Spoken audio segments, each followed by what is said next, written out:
HIMS stock analysis and price predictions for Monday. Is HIMS and HERS stock a buy? I'll be breaking all of it down in this brief short 1 minute video.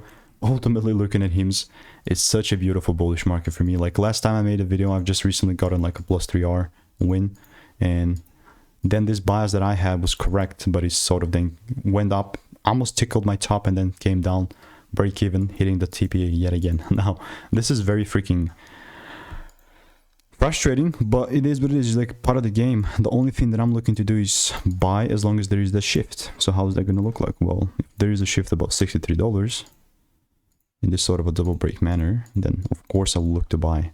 But what I'm not going to do is randomly pull, start buying here. You know what I mean? So all I'm doing in the meantime is just waiting for rules to be met. And if you want to stay tuned and get my money making emails and insights, then just click the first link in the description. It's absolutely free. You get free stock picks and all that good jazz. And I will continue to keep you updated. Goodbye, Ninja.